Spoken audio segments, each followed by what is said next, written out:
Now, today we'll be talking about the business and the external environment, which consists of factors outside the company that influence the company's ability to function appropriately. Now, some sections of external environments are manipulated and managed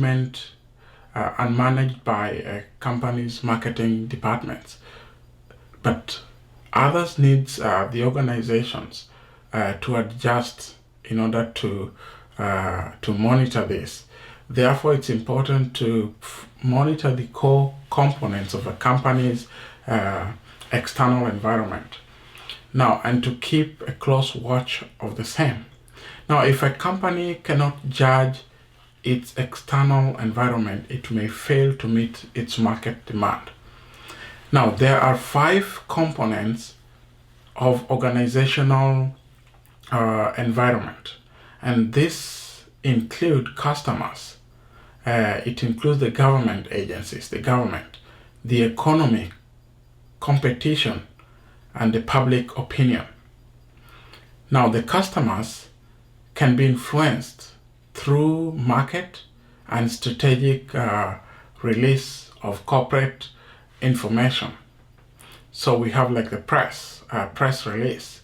However, a company's relationship with the clients is based on finding ways to let the client purchase the services or the products. Now, the market research is one of the tools that we use in determining effectiveness of a company's marketing communication. And we use this to make decisions about what changes should we make to the forthcoming marketing programs that may be aimed at improving the overall sales of the company.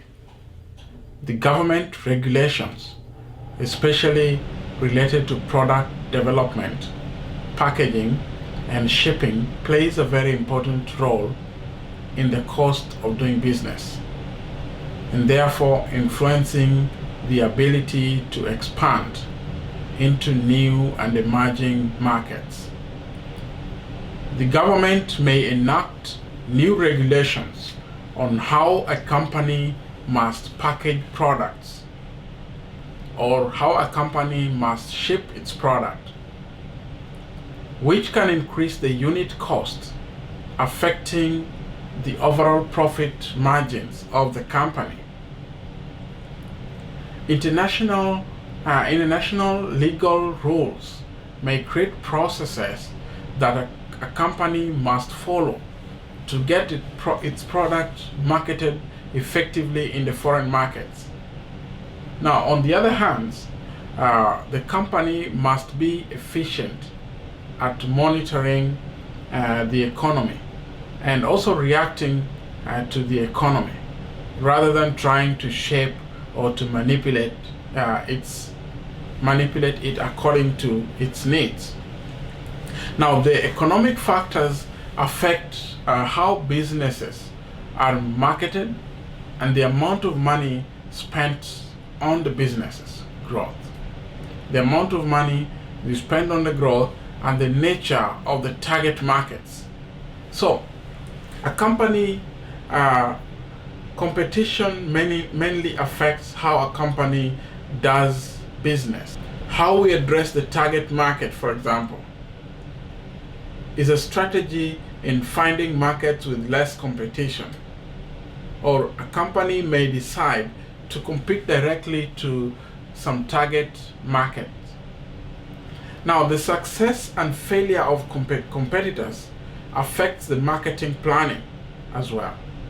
A good example is if a long-term competitor decides to stop marketing due to financial losses, then it's very important for the company to adjust the planning and to take advantage of that situation. When the other one cannot do marketing, then you can take advantage of that situation. Now, the scandals can be really harmful to the organization's image. The public perception about an organization may affect its sales. It may go down if to negative. It may also boost sales and have a positive news. Now, an organization can influence the public opinion by releasing strategic information through a press release. However, it's also very important to monitor and judge the public opinion in our attempts to diffuse the potential issues before they go out of control. Now, we have the Pestel analysis.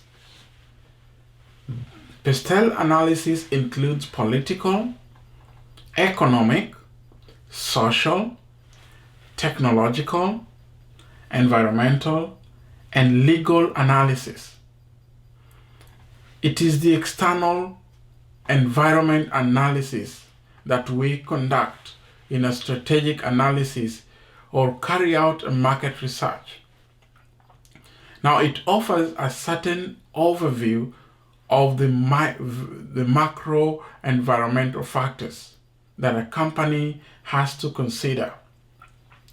Now, the political factors analysis is mainly related with how or to what extent a government may interfere in the economy. Now, the political factors include the tax policies, the labor laws, the trade restrictions, the tariffs, the political stability. Political factors tend to also be related to goods and services which the government allows those that and together with those that the government does not allow. Now, the government can have a great influence on the overall health of its people, education, and the infrastructure of the country. The economic factors, on the other hand, contain factors such as economic growth, the interest rates. We're talking about the inflation. These are factors that have an influence or has an effect on how a business can operate or make decisions. For example, the interest rates can affect the firm's cost of capital and thereby influencing the business growth and expansion. Exchange rates can affect the cost of export and supply of price of imports. The social factors. These contain issues such as health consciousness, the population growth, the rate, age distribution, career, attitudes, and emphasis is on safety. Now, the trends in the social factors affect the demand for a company's goods and or services. Now, we also have the technological factors. These include the ecological and the environmental aspects, such as the research and development activities, automation technologies. We talked about technology incentives and other rate of technological change that they can determine or can be used to determine the barriers to entry and production level, and also influence the outsourcing decisions. Now, furthermore, technological shifts can affect the cost, the quality, and also lead to innovation. Environmental factors are conditions such as the weather, the climate, climatic change, and many, especially tourism, farming, insurance sectors, and much more. Now, the growing awareness to climate change are increasing the interest in how companies operate and what products they offer. It is both creating new markets and damaging the existing markets. Finally, we have the legal factors, which include the laws pertaining to discrimination, consumer affairs, employment, health and safety, and all these factors affect the operations, the cost, demand of products, the legal factors, the brand value, and the reputation of a company. So they are increasingly paying more attention to the current decade. Now, judging the industry is very critical. It's very important in strategic management, and it's a strategic management function. So without a proper understanding of the industry, it's almost impossible to take a strategic decision regarding the different products, market sizing, and many more. So it's very important to know how big the opportunity is and why it's worth going after. This would mean that you're finding the number of customers and what the revenue possibilities are. So in summary, pests entails political factors, which are government roles, economic factors, which are state of the economy, the social factors, which are trends, demographics, and consumer attitudes in buying, their buying patterns, and different opinions. Then we also have the technological factors, which are basically what affects the changing technological trends in the industry. We also have the Porter's 5 forces analysis. And according to Michael Porter, he outlines threats of new entrants. This is where it's very. There's also the threat of substitutes or services. If another product or service could decrease the demand or displace you, then this is a risk. We have bargaining power of customers. So in terms of pricing, how much power does the customer have? They are organized to use the purchase power.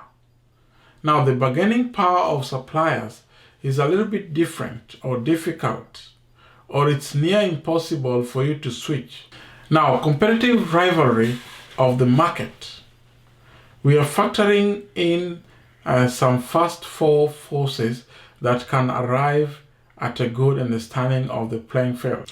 So once you've found this out, you've found the size of the market, and you've gained enough knowledge in marketing about the competitors, then you're definitely going to have to start dropping names and pointing out the major competitors.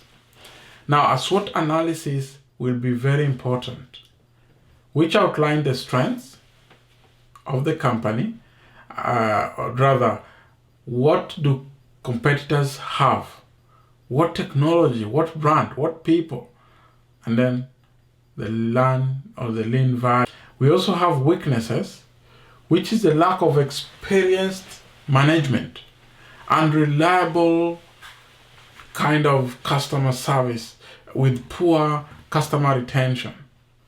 So we have the opportunities. These are what we need to take advantage of.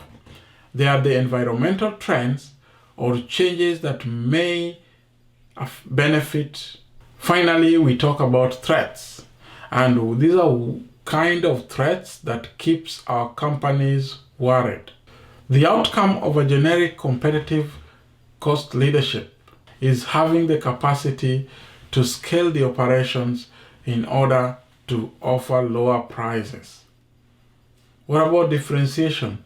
This is where your product or service offers something that is unique, distinct than those in the current market. Segmentation is another term.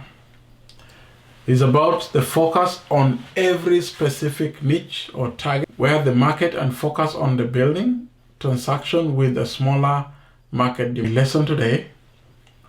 And when I come back in my next lesson, we'll be going through a number of additional topics in strategic management. So today we have covered the internal, external, environmental scanning. We've gone through the PESTEL, and we've also summarized what the SWOT analysis is and how it can be carried upon to make decisions for our companies or our small businesses and firms. Until then, it was nice to meet you. That was my time. My name is Samson, and I hope to see you again in my next video. Thank you for watching.